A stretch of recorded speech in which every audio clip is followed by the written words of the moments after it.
মুখ ঢাকা একজন দিচ্ছেন বক্তৃতা, তার পেছনে দাঁড়িয়ে আছেন মুখ ঢাকা দুজন, যাদের হাতে ছিল অস্ত্রসদৃশ বস্তু। সম্প্রতি এমন একটি ভিডিও নেট দুনিয়ায় ছড়িয়ে পড়লে জন্ম নেয় ব্যাপক সমালোচনার।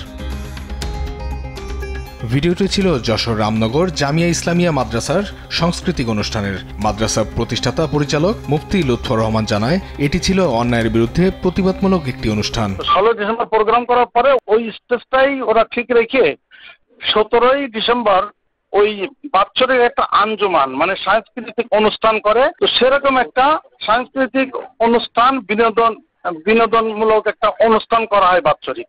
এটা 17 ডিসেম্বর আমাদের ওই মাদ্রাসার মসজিদের সামনে ওখানে এই অনুষ্ঠানটা ওরা করছে। যেমন খুশি তেমন সাজে অংশ নিয়ে প্রতিযোগীরা এই সাজে হাজির হন।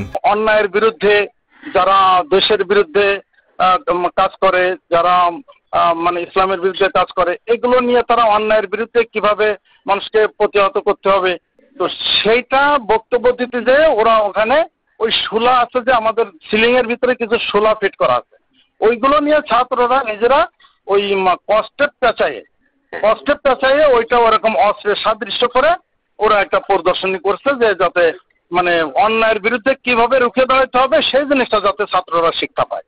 5 মিনিট 50 সেকেন্ডের ভিডিওর পেছনের ঘটনা না জেনেই অনেকেই ভুলভাবে উপস্থাপন করছে সামাজিক মাধ্যমে। পরে 18 ডিসেম্বর রাতে জেলা পুলিশ মাদ্রাসায় তল্লাশি চালায়, উদ্ধার করা হয় খেলনা অস্ত্র দুটি। সামাজিক যোগাযোগ মাধ্যমে একটি ভিডিও ছড়িয়ে পড়ে এবং ভিডিওটি দেখা যাচ্ছে সামনে দুইজন কালো কাপড়ে মুখ বাঁধা অবস্থায় অস্ত্র সদৃশ্য দুটি বস্তু হাতে নিয়ে দাঁড়িয়ে আছে এবং তাদের মাঝখানে একজন আরবিতে বক্তব্য দিচ্ছেন। এই ঘটনা অনুসন্ধানে আমাদের জেলা পুলিশের একাধিক টিম অনুসন্ধানে নামে। মাদ্রাসায় পুলিশ যেয়ে সরেজমিনে অস্ত্র সদৃশ্য দুটি বস্তু উদ্ধার করে।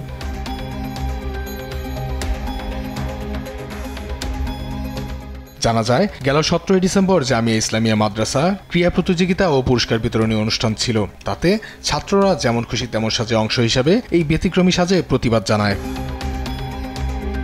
নিউজ ডেস্ক, দেশ টিভি।